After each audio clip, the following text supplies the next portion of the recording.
Number तो positive है, उसका डोमेन भी हमें चेक करना जरूरी था कि पॉजिटिव होना चाहिए और 1 भी नहीं होना चाहिए। तो एक 0 माइनस होने की वजह से ये 1 से छोटी वैल्यू हो जाएगी, तो 0 1 के इक्वल नहीं है और पॉजिटिव भी तो एक्सिस्ट तो करेगा, कुछ ना कुछ वैल्यू देगा, बट इनटू में 0 है तो उसका LHL क्या हो जाएगा 0, बट RHL क्या है 2, तो उसके हिसाब से आपका फंक्शन ये डिसकंटिन्यूस होगा। और रिमूवेबल ये रिमूवेबल कौन सी टाइप की डिसकंटिन्यूटी है? फाइनाइट वैल्यू, दोनों की वैल्यू RHL भी और LHL भी है, बट दोनों सेम नहीं है, तो कौन से टाइप का डिसकंटिन्यूटी हुआ? Finite value discontinuity. Finite value किसके अंदर आएगा? ये रिमूवेबल में आएगा, तो D is the correct answer.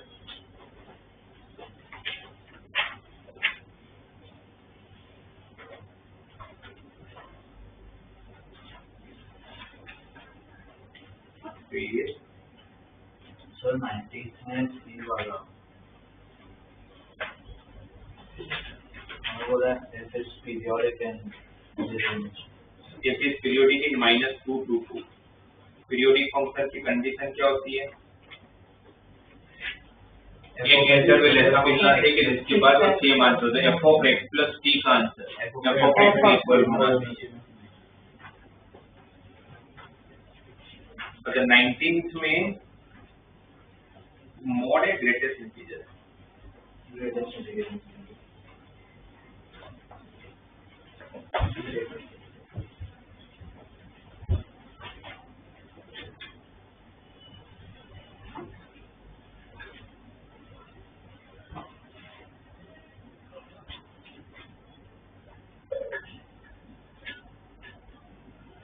Root X square plus greatest integer of X का स्क्वायर।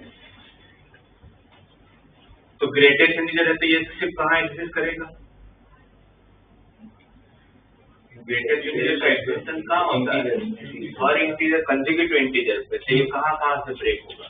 रेंज आपको ऑलरेडी दिया हुआ है -2 से 2, तो पहला ब्रेक -2 से -1, दूसरा ब्रेक -1 से 0, तीसरा ब्रेक 0 से 1, चौथा ब्रेक 1 से 2 और पांचवा break x equal to x जब -2 से 1 के बीच में होगा, -2 से -1 के बीच में होगा, तो ग्रेटेस्ट इंटीजर ऑफ x -2 का स्क्वायर 4, ये 4 हो जाएगा, और root X square, x already negative है, तो रूट एक्स स्क्वायर को वैसे तो x होता है बट नेगेटिव वैल्यू है, तो रूट के बाहर आता है, तो ये तो मॉड x है। देखने में क्या मतलब, एक्चुअल रियलिटी में रूट एक्स स्क्वायर क्या होता है मॉड x, और x अगर -2 से -1 के बीच में है तो -x बनेगा, सही है। -1 से 0 में भी हो -x ही बनेगा, और ये 1 हो जाएगा। -1 से 0 का ग्रेटेस्ट इंटीजर -1 का स्क्वायर 1, 0 से 1 में ग्रेटेस्ट इंटीजर 0, और 0 से 1 में पॉजिटिव है तो सिर्फ 1 से 2 में x प्लस 1 और इक्वल टू 2 में 2 का स्क्वायर तो 4 ही हो जाएगा। ये आपके फंक्शन बन गया। अब ये फंक्शन बन गया तो अब सबसे पहले अब एक एक ऑप्शन चेक करते हैं, which of the following is correct. f is many to 1 but not an even function in -2 to 2, many to 1। अच्छा मेनी टू 1 का मतलब क्या हो जाएगा? 2 या 2 से ज्यादा डोमेन पे सेम आंसर देगा, है ना। तो ये मेनी टू 1 तो नहीं है, मेनी टू 1 होगा, बिकॉज ये -2 से -1 के बीच में अगर कोई वैल्यू डालते हैं अपने, -x प्लस 4 की जो वैल्यू होगी,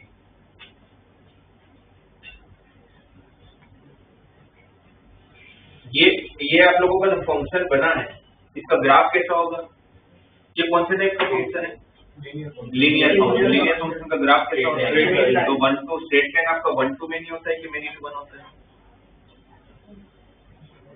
तो अगर ग्राफ बनाना है मुझे तो कोई भी लाइन बनाऊंगा, ये लाइन कहाँ बनेगा आपका? -2 से -1 के बीच में, है ना। तो -2 से, और ये फंक्शन क्या है आपका? y equal to -x plus 4 या तो x plus y equal to 4। कोई भी लाइन का ग्राफ बनाने के लिए मुझे क्या चाहिए? 2 पॉइंट चाहिए। एक बार x को 0 रखता हूँ, y की वैल्यू 4 आएगी, y को 0 रखता हूँ, x की वैल्यू 4 आएगी, तो मैं ऐसा कुछ लाइन बनता होगा। जो 4,0 से और 0,4 से पास होगा, राइट। पर आपको चाहिए सिर्फ कितना पार्ट, -2 से -1, तो बाकी सब हटा दूंगा मैं। तो इसके बीच में तो ये कैसा फंक्शन है, 1 to 1 है, इसके बीच में तो कभी भी मेनी टू 1 नहीं होने वाला है। फिर आप आएंगे -1 to 0 में, तो -1 to 0 में अगर आप देखोगे यहाँ पर -1 जब रखोगे तो इसका आंसर कितना आएगा, 2 आएगा ना। अच्छा, ये भी लाइन कौन सा होगा आप लोगों का, y equal to -x plus 1, तो x plus Y equal to 1, x plus Y equal to 1 किसके बीच में, -1 से 0 के बीच में। x को 0 रखूंगा तो y की वैल्यू 1, y को 0 रखूंगा x की वैल्यू भी 1, तो पास होगा तो उस लाइन हो जाएगा, इसी के पैरेलल होगा आप देखोगे तो, क्योंकि इन दोनों में से क्या डिफरेंस है, कांस्टेंट का है ना, बट ये रहेगा सिर्फ किसके बीच में, -1 to 0 के बीच में, ऐसा हो जाएगा।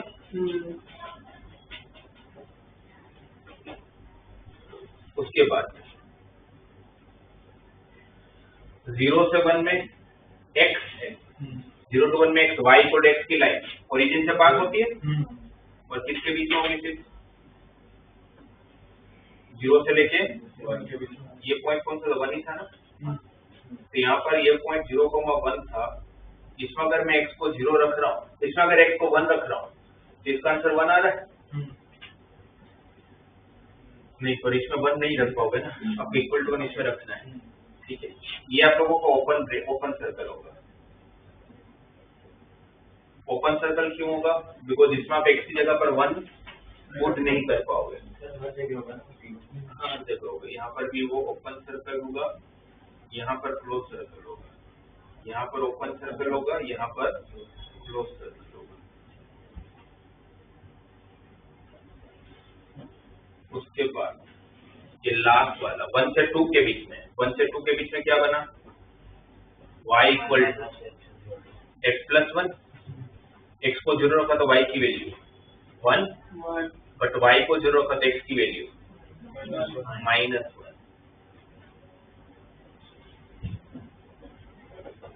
x की वैल्यू -1।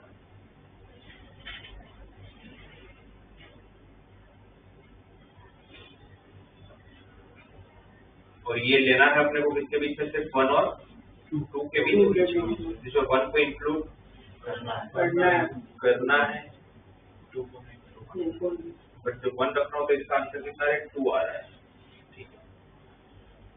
1 से लेके 2 के बीच तो फंस जाएगा, इसमें भी इसको इंक्लूड करना है, इसको इंक्लूड नहीं करना है।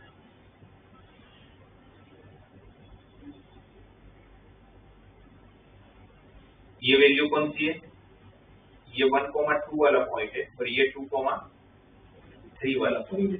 2 रखोगे तो 3 आएगा ना, ओके। और x इक्वल टू 2 रखा तो 6, x इक्वल टू 2 रखूंगा तो इसका आंसर 6 आएगा।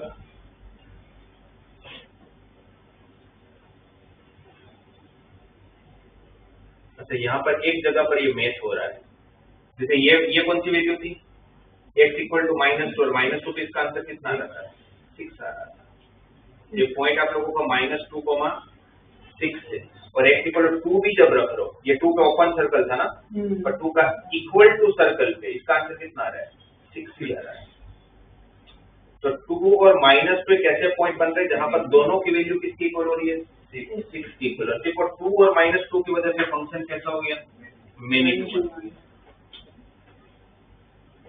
अच्छा, इससे ये ग्राफ से भी पता चले तो बहुत सारी जगह पर डिसकंटिन्यूस है, डिसकंटिन्यूटी तो बहुत सारी जगह पर दिख रहा है। और ये भी कौन सा टाइप का डिसकंटिन्यूटी, इरिमूवेबल या फाइनाइट वैल्यू, तो जो इरिमूवेबल होता है। तो पहला वाला हो गया f is many to 1 but not an even function. Even function होता तो x की जगह पर अगर मैं -x रखता तो मेरे फंक्शन को कोई फर्क, यहाँ से फर्क तो दिख रहा है ना आप लोगों को यहाँ पर। अच्छा, आप देखोगे तो फर्क, अगर ये पार्ट नहीं होता ना तो ये फंक्शन इवन हो जाता, अगर ये वाला नहीं होता तो फंक्शन इवन हो जाता। कैसे? x को माइनस एक्स रखो, माइनस एक्स रखोगे तो यहाँ पर भी तो माइनस एक्स रखोगे। जब फंक्शंस को ब्रेक करते तो उसमें इवन कैसे चेक करना होता है और इवन, वो भी एक बार देख लो, क्योंकि नॉर्मल एक सिंगल फंक्शन हो तो और इवन चेक करना आता है आपको, पर फंक्शंस को ब्रेक कर दिया तो कैसे और इवन चेक करोगे। एक्स को जब आपने माइनस एक्स रखा तो यहाँ तो माइनस एक्स रखोगे, पर शायद में आपको यहाँ पर भी माइनस एक्स रखना पड़ेगा, उसके डोमेन में भी फर्क पड़ेगा। और जब मैं यहाँ पर x को -1 रखता हूँ और वो माइनस हटाऊंगा तो ये रेंज जो होगा 1 से 2 हो जाएगा। समझ आ रहा है? क्योंकि ऐसा नहीं होता कि आपको यहाँ पर x को -x रखना होगा, आपको हर डोमेन में भी -x रखना होगा। यहाँ पर जब -x रखूंगा तो माइनस माइनस, तो फंक्शन क्या हो गया 4+x, बट कौन सी डोमेन के लिए? तो x को जब आपने यहाँ पर -x रखा होगा और वो माइनस हटाओगे तो इनइक्वालिटी चेंज हो जाएगी, तो क्या हो जाएगा 1 से 2, तो ये फंक्शन सेम बन गया। देखिए ये वाला नहीं, सॉरी 1 से 2 में यहाँ पर x+1 था और यहाँ पर क्या आ रहा था, तो वहीं से पता चल गया फंक्शन इवन नहीं। अगर फंक्शन इवन होता तो सेम फंक्शन बनता है, राइट। तो ये फंक्शन पहला वाला ट्रू हो गया, मेनी टू वन है but not an even function. Second वाला range of the f contains only 3 integers, range of f contains only 3 integers. उसके लिए वापस क्या चेक करोगे, रेंज क्या है, इसका रेंज कैसे चेक करोगे? x किसके बीच में? x अगर -2 से -1 के बीच में है तो -x किसके बीच में? 1 से लेके 2, सॉरी -2 तो 2 के बीच में। उसमें आपने क्या ऐड किया? +4, तो आपका रेंज क्या है? 4 से 6, ठीक है, सही है। और 5 से 6, तो 5 से 6 के बीच में एक ही इंटीजर है 6। फिर यहाँ पर x किसके बीच में? -1 से 0, उसमें माइनस से मल्टीप्लाई किया, इनइक्वालिटी चेंज हुई, उसमें आपने 1 ऐड किया तो 1 से 2 और एक आया आप लोगों का 2। फिर x किसके बीच में? 0 से 1 के बीच में, तो उसके बीच में भी एक इंटीजर है कौन? 0। तो जब 3 आंसर आ चुके हैं 6, 2 और 0 इंटीजर में। फिर यहाँ पर जब 1 से 2 में यहाँ पर ही डायरेक्टली कर ले तो x+1 का आंसर क्या हो जाएगा? 2 से लेके 3, तो 2 ये आया, और इक्वल टू 2 में 6 आएगा, तो ऑलरेडी इंक्लूड हो चुका था। तो आपके रेंज में कौन कौन आ रहा है? 6 आया, फिर 2 आया, फिर 0 आया, और 2 भी ऑलरेडी आ चुका था। तो डोमेन में 3 वैल्यू है, range of f contain only 3 integers, वो सही हो गया। B ट्रू है, A भी ट्रू है। C f is periodic in -2 to 2। f आप लोगों का, अच्छा D भी सही है, discontinuous at all integers in -2 से 2, वो भी सही हो गया, है ना। और तो सिर्फ अपने को क्या चेक करना है? C चेक करना है। f इज पीरियोडिक इन -2 से 2। f अगर पीरियोडिक होता तो हर एक इंटरवल के बाद वो सेम आंसर देता। तो ग्राफ से ऐसा लग रहा है, ग्राफ से पता चल रहा है कि ऐसा नहीं हो रहा है ना। हर एक इंटरवल के बाद वो सेम आंसर देना चाहिए, तो ऐसा कहीं पर भी दिख नहीं रहा है ग्राफिकली अपने को। तो ये सी भी नहीं है, तो इसका आंसर में ए होना चाहिए, बी होना चाहिए, डी होना चाहिए। क्या ध्यान से ये भी ग्राफ से पता चल रहा है, बिकॉज जब फंक्शन ब्रेक हुआ ना तो आप directly f of x plus t equal to f of x check करने के लिए कर नहीं पाओगे, क्या काम आप पुट करोगे और कौन सी वैल्यू के लिए पुट करोगे? नहीं ऐसा नहीं है, क्योंकि वो स्टेटमेंट से बदल, जैसे स्टैंडर्ड फंक्शन आते हैं जिसमें आप लोगों को 7 फंक्शन तो बताया था, 6 ट्रिग्नोमेट्री जिसका पीरियड क्या होता है मैंने बता दिया था, फ्रैक्शनल फंक्शन, और पीरियड बताया था कांस्टेंट फंक्शन भी पीरियोडिक होता है बट पीरियड डिफाइंड नहीं है। जैसे अगर ऐसा होता है कि मैं फंक्शन ब्रेक और सारे के सारे कांस्टेंट ही बन रहे हैं तो पीरियोडिक हो जाता है। और अगर ऐसे क्वेश्चन है कि जो लीनियर फंक्शन है तो लीनियर फंक्शन अब पीरियोडिक है कि नहीं है, अगर नॉर्मल कोई बोलता है कि फंक्शन पीरियोडिक होगा तो फंक्शन पीरियोडिक नहीं हो सकता है। क्यों फंक्शन पीरियोडिक नहीं हो सकता? कैसे दिखना चेक करूंगा, तो पीरियोडिक का मतलब क्या हुआ? एक इंटरवल के बाद सेम आंसर तो कोई भी फंक्शन पीरियोडिक होगा तो क्या वो स्ट्रिक्टली इंक्रीजिंग या स्ट्रिक्टली डिक्रीजिंग हो सकता है? कोई फंक्शन अगर हमेशा ऊपर जा रहा है तो कभी पीरियोडिक हो पाएगा, या कभी हमेशा नीचे आ रहा तो पीरियोडिक हो पाएगा? तो लीनियर फंक्शन तो या तो हमेशा ऊपर जाता है या तो हमेशा नीचे आता है, तो पीरियोडिक नहीं होगा। तो थोड़े से कंसेप्ट यूज करो। तो ये माइनस वाला 1 पे भी सेम आंसर देगा। -1 और 1 पे -1 पे -1 पे तो 0 मिल रहा था, सॉरी 2 मिल रहा था, और 1 पे भी 2 मिलेगा। 1 पे भी 2 मिल रहा था। हाँ दोनों पे, यहाँ पर भी सेम मिल रहा है, बट अच्छा 1 यहाँ पर, 1 को हाँ सॉरी सही, ये ग्राफ ये थोड़ा पॉइंट ऊपर आएगा, ठीक है, यहाँ पर भी सही, मतलब दो वैल्यू पे वो सेम आंसर है।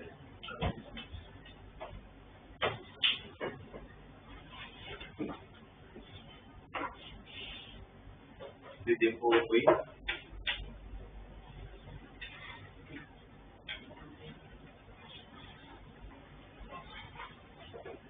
सर 18 ये जो डी वाला है उसमें 1/∞ का फॉर्म बनता है 1 पावर डी वाले में हाँ 1 + 2x² rays to power 1/x² वाले में 1 पावर ∞ का फॉर्म बनता है, तो इसमें कैसे देखें? देखो उसमें 0 प्लस देखोगे आप तो 1/0 प्लस मतलब वो प्लस इनफाइनाइट हो जाएगा, और 1 + 2x² का प्लस इनफाइनाइट पावर इनफाइनाइट ही हो जाएगा, क्योंकि 1 + 2x² जो है वो भी तो 1 से बड़ा ही होगा, राइट, और 1 से बड़ा होगा, 1 से बड़ी वैल्यू पे इनफाइनाइट पावर तो इनफाइनाइट ही हो जाएगा। हाँ पर जब आप x < 0 माइनस लोगे, पर 0 माइनस का भी स्क्वायर है, पहले नेगेटिव वैल्यू पर वो तो पॉजिटिव ही जाएगा, सही है, और बेस भी कैसा है कि 1 + 2x² है, अब x² भी पॉजिटिव होगा, उसमें आप 1 ऐड करोगे तो वो भी पॉजिटिव हो जाएगा, तो ये भी 1 से बड़ी वैल्यू का इनफाइनाइट पावर ये भी इनफाइनाइट हो जाएगा, बट ये डिफाइंड इसलिए नहीं होगा बिकॉज ये भी डिसकंटिन्यूस होगा, बिकॉज ये कौन सी टाइप की डिसकंटिन्यूस हो जाएगी, इनफाइनाइट वैल्यू डिसकंटिन्यूस हो जाएगा, दोनों इनफाइनाइट को अप्रोच कर रहे हैं, बट इनफाइनाइट को इक्वेट कैसे करोगे आप? आपको क्वेश्चन में कहते विच ऑफ द फॉलोइंग कांस्टेंट है रिमूवेबल टाइप ऑफ डिसकंटिन्यूस, तो डी तो रिमूवेबल में नहीं आएगा, रिमूवेबल में दिया हाँ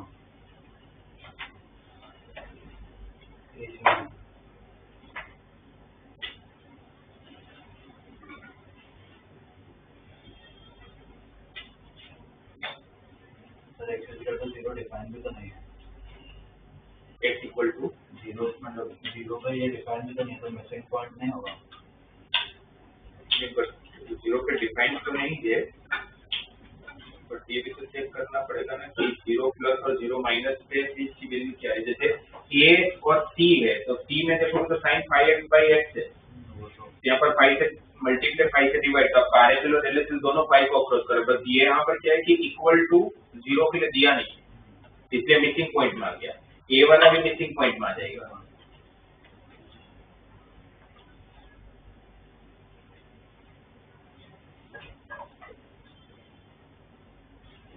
B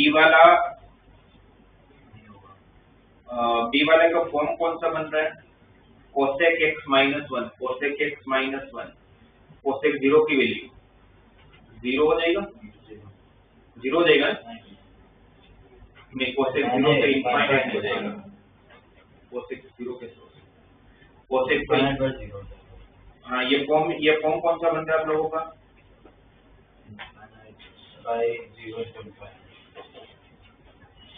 cosec x - 1 divided by x into cosec x, cosec x को हम लोग 1/sin लिख लेते हैं, तो क्या हो जाएगा ये 1 - sin x divided by sin x into x into cosec x is 1/sin x, ये sin x और sin x कैंसिल हो जाएगा, अगर आप x को 0 रखते हो इसके अंदर तो ये इंडिटरमिनेट फॉर्म ही नहीं बन रहा है, ये फॉर्म ही कौन सा बन रहा है 1/0 का फॉर्म बन रहा है, तो ये फॉर्म ही नहीं है, तो ये अनडिफाइंड हो गया, खुद ही अनडिफाइंड हो गया, इसलिए वो रिमूवेबल में नहीं आ सकता है, तो बी तो सही है, ए और सी मिसिंग पॉइंट की वजह से हो गया, डी में 1 + 2x²,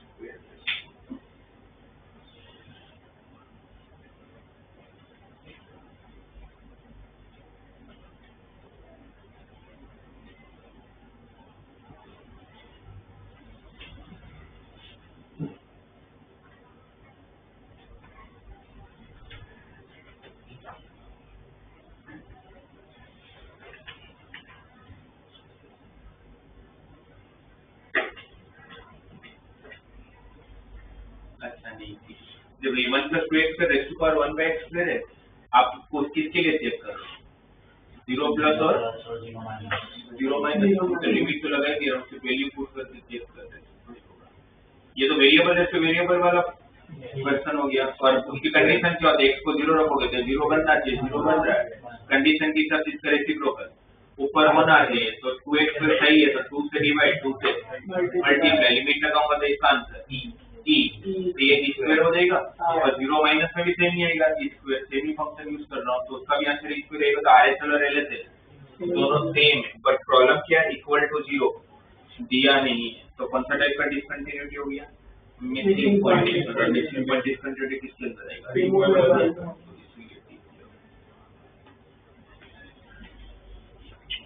लिमिट भी तो लगाना पड़ेगा RHL LHL के।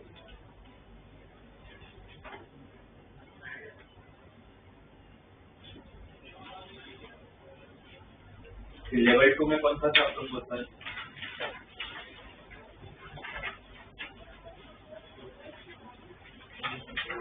लिमिट का लेवल 2।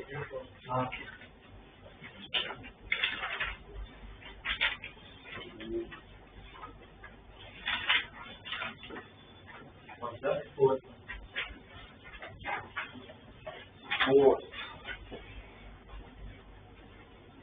4 में सबसे पहले क्वाड्रेटिक इक्वेशन का कंसेप्ट चाहिए। ax square plus bx plus c के दो रूट अगर अल्फा और बीटा है, तो cx square plus bx plus a के दो रूट कौन? 1 बाय अल्फा एन। सब लोगों को पता होगा, पता होना चाहिए कि जब आप लोग क्वाड्रेटिक इक्वेशन का a और c को इंटरचेंज करते हो तो आपके रूट्स रेसिप्रोकल हो जाता है। तो यहाँ पर हमें क्वेश्चन ऐसे दिया हुआ, देखो limit of x tending to 1 by alpha, root of 1 minus cos cx square plus bx plus a divided by 1 minus alpha x का होल स्क्वायर इंटू, और ax square plus bx plus c के roots कौन है? Alpha and beta. ये और ये जब interchange होता है तो आपके रूट्स क्या हो जाते हैं? 1 by alpha and 1 by beta. तो मैं इसको ऐसे लिखूंगा, limit of x tending to 1 by alpha root of 1 minus cos of, पता है इसके दो रूट्स अगर 1 by alpha and 1 by beta है तो इसको कैसे लिख सकते हैं? अच्छा, इसके दो रूट अल्फा एंड बीटा है तो इसको लिखना है तो मैं ऐसे लिख सकता हूँ, x minus alpha into x minus beta. चलेगा? चलेगा? नहीं चलेगा, गलत है। इंटू ए भी आएगा, इंटू ए भी आएगा। क्यों? Because x square minus 5x plus 6 के दो रूट कौन है? 2 and 3। इसको तो आप x minus 2 into x minus 3 लिख सकते हो। अब अगर मैं 3x square minus 15x plus 18 के दो रूट्स पूछूंगा तो कौन है इसके? 2 and 3। और 2 and 3 कब आएगा? जब 3 कॉमन लिया तो आप डायरेक्टली अगर x minus 2 into x minus 3 से मल्टीप्लाई करते तो ये थोड़ी ना आता। इंटू में क्या मल्टीप्लाई करना पड़ता? 3 भी है। तो इसका इसके दो रूट अगर अल्फा एंड बीटा है तो पूरा क्वाड्रेटिक इक्वेशन किसके इक्वल होगा?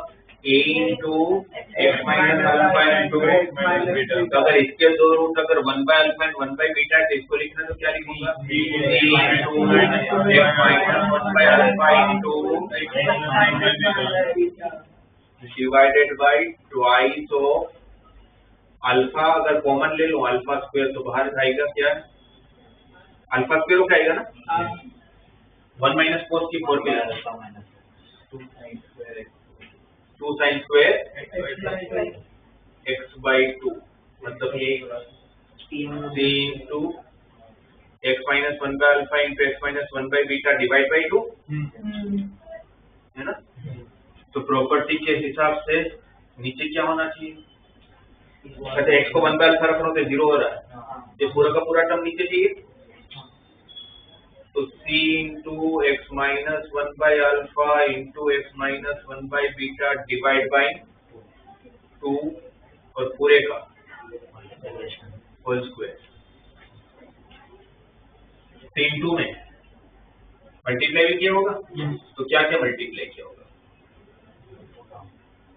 एक्स माइनस 1 बाय अल्फा का स्क्वायर आपके पास था ऑलरेडी, 2 अल्फा स्क्वायर एक्स्ट्रा है आपके पास, तो आपने सिर्फ अपने तरफ से क्या मल्टीप्लाई किया, सी स्क्वायर किया और x माइनस 1 बाई बीटा का होल स्क्वायर किया और 2 का स्क्वायर 4 किया,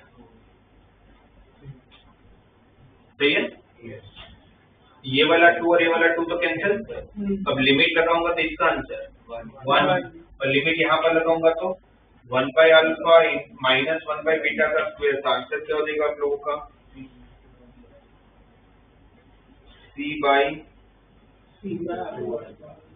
2 अल्फा, ये 4 और अल्फा स्क्वायर भी तो है, और 1 by alpha minus 1 by beta, और ये सब कुछ मॉड के अंदर, क्योंकि रूट के बाहर आएगा तो मॉड नेगेटिव ही करेगा, तो क्वेश्चन में ऐसा तो दिया नहीं कहीं पॉजिटिव है नेगेटिव, तो डी आंसर होगा।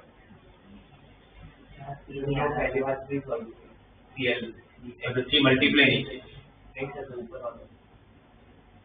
हमने वो सी बी और ए के कंप्लीट किया अल्फा और बीटा। अच्छा, क्योंकि क्वेश्चन में तो अल्फा बीटा है ऑप्शन में, बाकी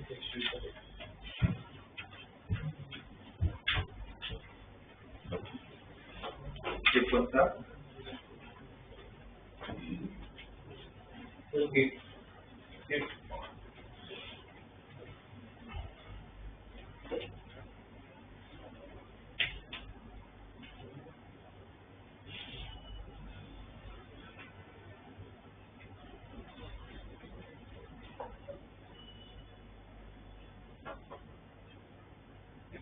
छोड़ दो ना, बिकॉज इसके अंदर सैंडविच थ्योरम यूज होगा, बताया नहीं तक आप लोगों को।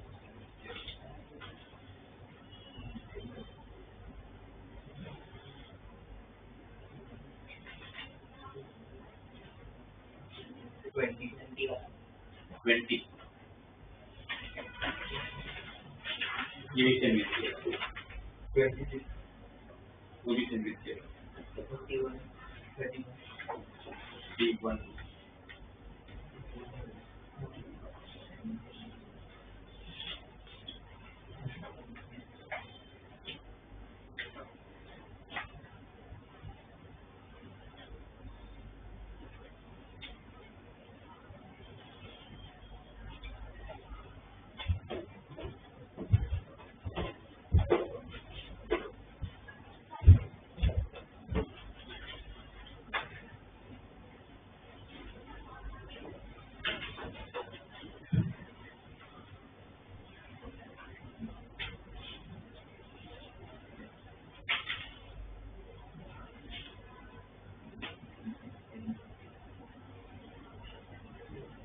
31 में आप देखो तो आप लोगों को एक फंक्शन डिफाइन है, root of X of N plus 1 equal to root of 1 plus X N divide by 2, this is for X of N plus 1, और ये आप लोग क्वेश्चन देखो तो limit n tending to infinite, और उसके अंदर x 0 से चालू कि वो एक्स ऑफ एन प्लस 1 तक जा रहा है।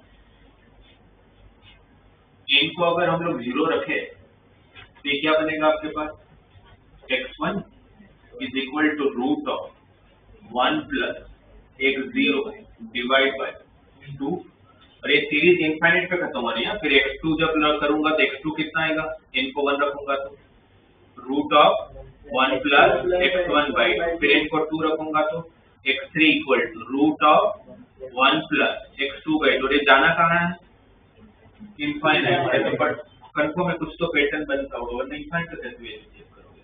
अब आप बताओ मुझे, आप ही लोग सोच के बताओ ना, 1 प्लस के साथ जब भी कोई फंक्शन अगर मुझे बनाना हो तो मुझे क्या करना है, 1 के साथ प्लस में कुछ चाहिए जिससे कुछ पैटर्न बने, कुछ फॉर्मूला बने, और 1 के साथ प्लस या माइनस में कौन चाहिए आपको, हमेशा कोस, तो मैं चालू करूँ यहाँ से एक 0 को ले लेता हूँ कोस थीटा, अब एक 0 को कोस थीटा लिया तो क्या बनेगा, ये 1 प्लस कोस थीटा, जिसकी formula 2 cos square theta by 2 cancel, तो क्या बचा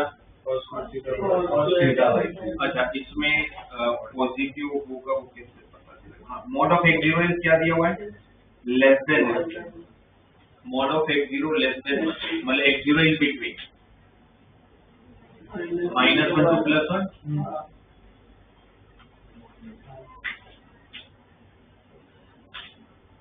तो कोस थीटा क्या हो जाएगा, cos theta is between -1 to +1.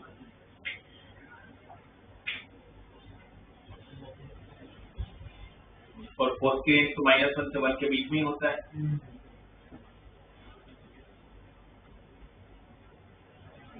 यहाँ पर एक एग्जाम्पल लेके चलना पड़ेगा अपन को, नहीं दिया तो बाय डिफॉल्ट तो रेंज जैसा नहीं दिया तो पॉजिटिव ही लेके चलते हैं। ठीक, 1 + cos थीटा बाई 2 क्या बनेगा? 2 cos theta by 4, 2 cancel, cos theta by 2, ये क्या होगा? cos थीटा बाई 8, x4 क्या होगा? cos theta by 16, cos theta by 16, तो xn क्या होगा? cos थीटा बाई 2, 4 था तो 16 है, 3 था तो 8 था, 2 है तो 4 है, तो n होगा तो 2n होगा। अब क्वेश्चन क्या बन गया? Limit of n tends to infinite 1 minus x0 का स्क्वायर, x0 आपने cos थीटा लिया, 1 minus cos square theta sin square theta, root के बाहर आएगा तो sin थीटा, नीचे बनी आप लोगों की एक पूरी सीरीज डबल एक्सेल वाली, cos theta by 2, cos theta by 4, cos theta by 8 और last term cos theta by 2।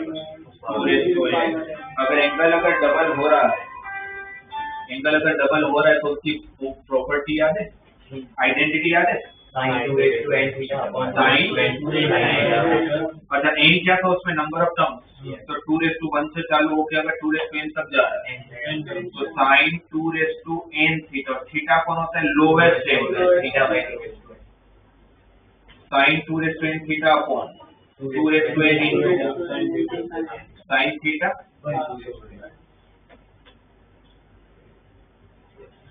होगा ये 2n और 2n तो कैंसल। यहाँ पर n अगर इनफाइनाइट है तो 2 इनफाइनाइट इनफाइनाइट होगा, थीटा बाई इनफाइनाइट 0 होगा। प्रॉपर्टी लग सकती है, लिमिट वाली प्रॉपर्टी लग सकती है ना, तो किससे डिवाइड? तो उससे डिवाइड करोगे तो उसी से, ये 2n और ये 2n, लिमिट लगाने पर इसका आंसर 1, तो बचा क्या? साइन थीटा अपॉन थीटा, ये थीटा तो ऊपर चला जाएगा, ये साइन थीटा ठीक, आपका फाइनल आंसर थीटा आ गया। और थीटा हमने यहाँ से अज्यूम किया तो थीटा क्या हो जाएगा? कोस इनवर्स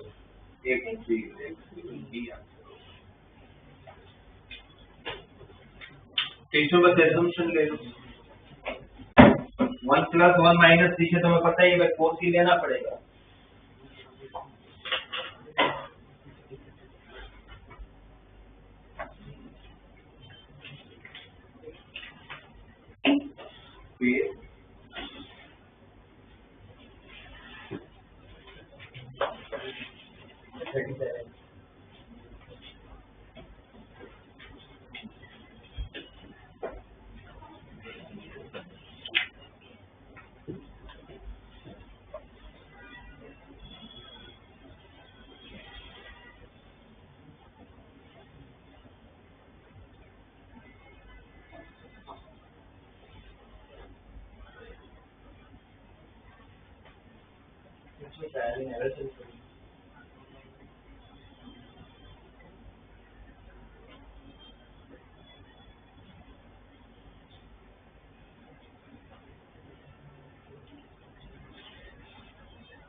क्योंकि हमें ये पता है 34th क्वेश्चन देखो तो ग्रेटेस्ट इंटीजर फंक्शन की बात हो रही है।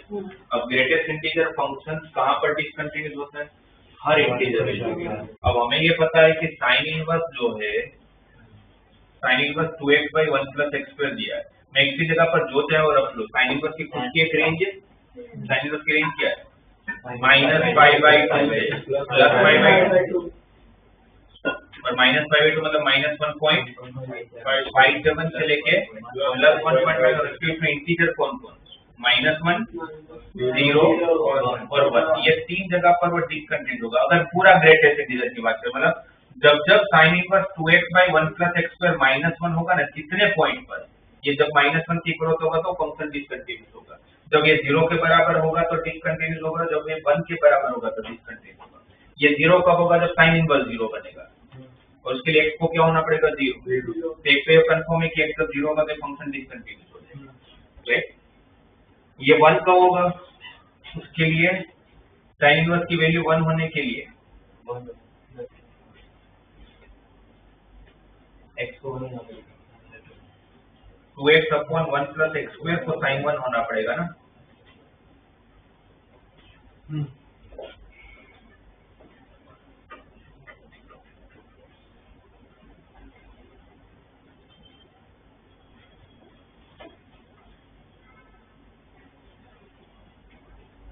ये मैंने गलत लिखा। Sine inverse 2x by 1 plus x square minus 1 होगा, इसका ग्रेटेस्ट इंटीजर जब -1 0 और 1 होगा तब ना, क्योंकि ग्रेटेस्ट इंटीजर आप लोगों का हर इंटीजर पे डिसकंटिन्यूअस होता है, तो पूरा ग्रेटेस्ट इंटीजर जब -1 होता होगा या तब डिसकंटिन्यूअस होगा, तो साइन इनवर्स की रेंज को -1 से 0 के बीच में होना पड़ेगा।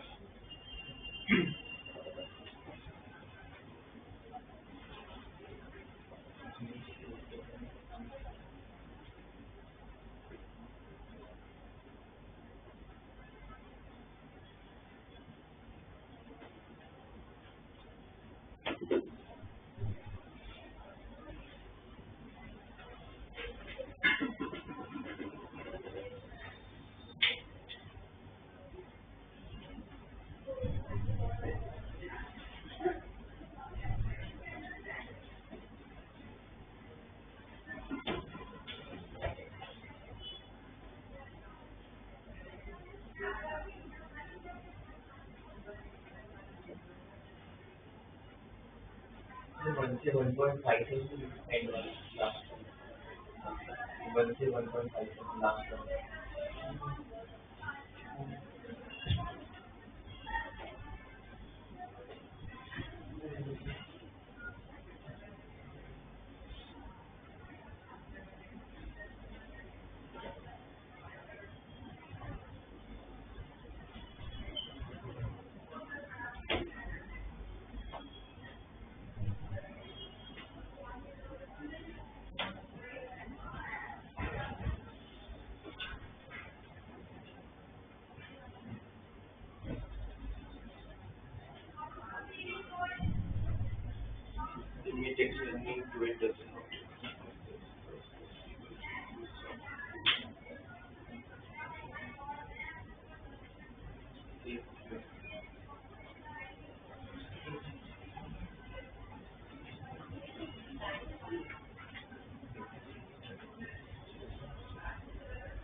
तो उससे पहले और एक भी तो चेक करना पड़ेगा, 2x upon 1 plus x square को किसके बीच में होना पड़ेगा? इसमें -2 भी आएगा ना,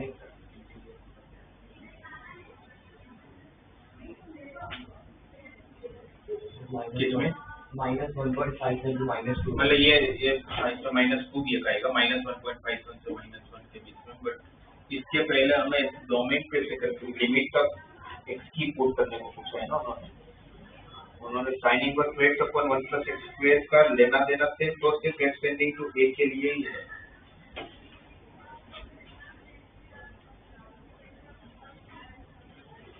एक मिनट,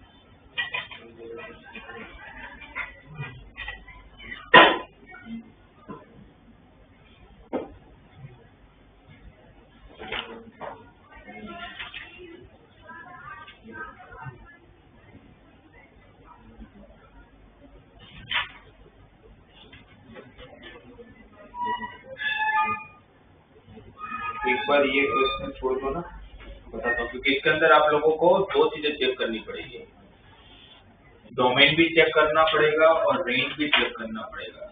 ये क्वेश्चन सैंडविच थ्योरम से तो हो ही जाएगा, बट विदाउट सैंडविच थ्योरम भी होना चाहिए क्वेश्चन, तो बता सकते हैं आप।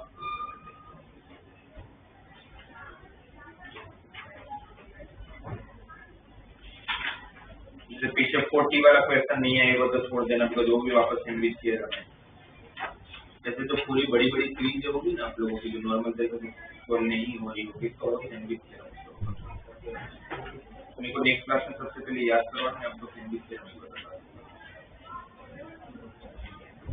जिनका भी अभी भी 6 और 7 डीपीपी बाकी है, बिकॉज वो पहले खत्म करो, क्योंकि नेक्स्ट क्लास में मैं आप लोगों को सैंडविच थ्योरम करवाने के बाद डिफरेंशिएबिलिटी में चले जाऊंगा। ओके, तो 40 वाले में तो वो sin इनवर्स x by 1 हो गया। ग्रेटेशन से हटाएंगे ना, किसको बन डाले, जब तक पीसवाइज फंक्शन नहीं हटेगा तब तक कुछ नहीं होगा। वरना तो ग्रेटेशन sin x by x को बनने की इसलिए, बट हम फिर वो सैंडविच थ्योरम यूज करते हैं sin x less than x less than. हाँ, लगभग से कॉन्फिडेंस भी आ गया सही है।